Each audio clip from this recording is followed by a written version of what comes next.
Hey everybody, it's Rosie. Happy New Year. It is 2021, February already.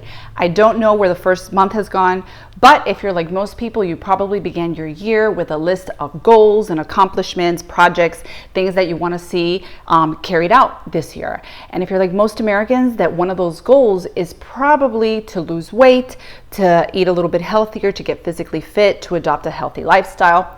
So whatever your goal is, I hope that your journey has been a good one thus far. And today I wanted to talk to you, we wanted to talk to you about something that I feel doesn't get enough airtime, but it's just as important, if not more important than getting physically fit. And that would be getting spiritually, mentally, and emotionally fit. I mean, think about it. You can look great on the inside, but if you're on the outside, but if your inside is all messed up, then I mean, is it really worth it?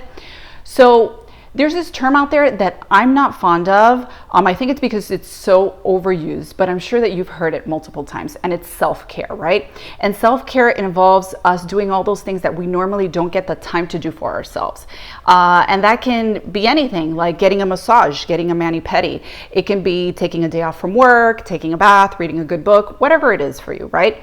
But we self-care in order to enhance our mood for the week, in order to deal with the difficulties of the week or with the stresses of life.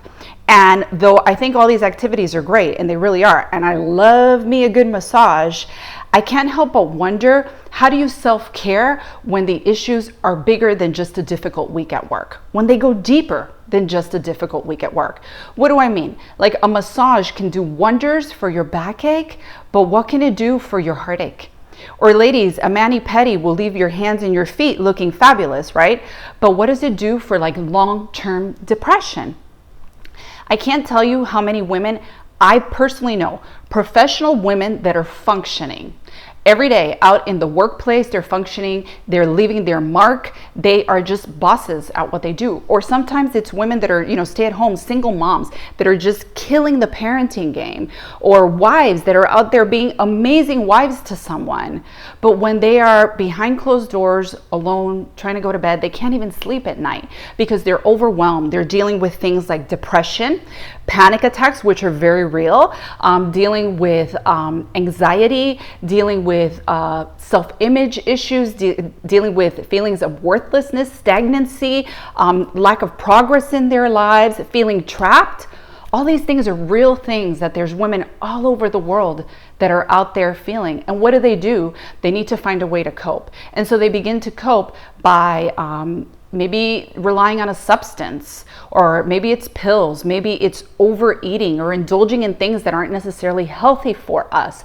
Maybe it's oversleeping, because yes, oversleeping can also be a way that a coping mechanism to disconnect from reality. So this year, I'm telling you, 2021 is a year to awaken. And if that's where you're at, or if you know someone who's been there or who's going through that right now, I want to tell you, just because something has been normal for you doesn't mean it has to be normal anymore.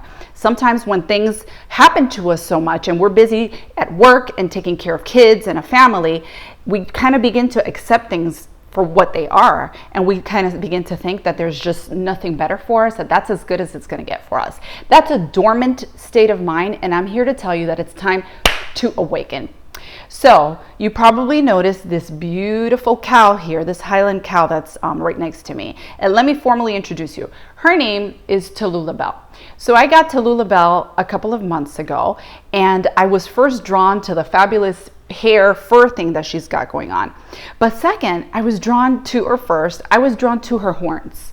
I made a connection with her horns right away. If you know anything about animals with horns, you know that their horns are their weapon, right? So her horns are a representation of her power, of her glory. They're a representation of her strength. Look at the size of her. They're a representation of her authority that she holds in the land that she roams, of her dignity, of her honor, of her dominion over her herd. And I wonder if a cow can walk around with her horns held high because she knows who she is. Why can't we as women do the same thing? Because it all begins in the mind. So over the next couple of weeks, I'd like to invite you for a renewing of the mind so that we can get emotionally, mentally, and spiritually fit. But I'll tell you right now, this message is for everyone, but the potential for real change, it's only for the believer. It's for that person who believes that there's something better for them, that something better awaits them. It's for that person that believes that God doesn't want them living a subpar life, that God has more planned for them than what they're experiencing right now. It's for the person who's tired of being tired, for the person who doesn't want to make pretend it's okay anymore, for the person who is tired of allowing the inconvenience of their emotions to dictate how they're going to live. Now, I'd like to talk to my Christian sisters. I'm going to direct myself at you for one quick second. If you were tired of going to church and listening to the acronym sermons that are not causing any real change in your life, if you, my sister, are tired of being stuck between your condition and your faith, hear me out because this is important. You're tired of being stuck between your condition that you deal with and is very real when you're going to bed at night and you can't sleep because you're depressed and you're anxious and you're having panic attacks, and you're stuck between that and your faith that tells you, oh, but I love Jesus. I can't really tell people that I'm dealing with this. I shouldn't be dealing with this because I love Jesus. Then let me be the first one to tell you that you can love Jesus all day long. Listen, I love Jesus. I've loved Jesus for a very long time, but I've still felt feelings of oppression. So if you can both love Jesus and still have things that are holding you back and keeping you from living that best life that you deserve. The good news is that there's a time and a place under the sun for everything. There's a time for everything. And if you don't believe me, look it up in the Bible. It says it. There's a time to laugh. There's a time to cry. There's a time to live, and there's a time to die. And let me tell you the good news. There's also a time for healing, and there's a time for change.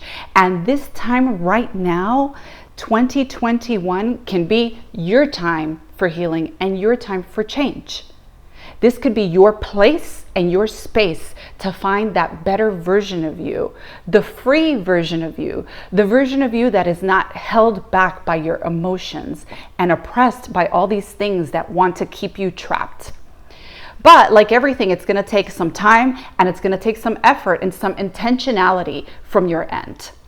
So just like when you make a decision to be physically fit, you know that you can't do 50 squats today or heck 200 squats today and expect to wake up tomorrow with a rock hard booty, girls. I mean, I'd love it to be that way, but it's just not.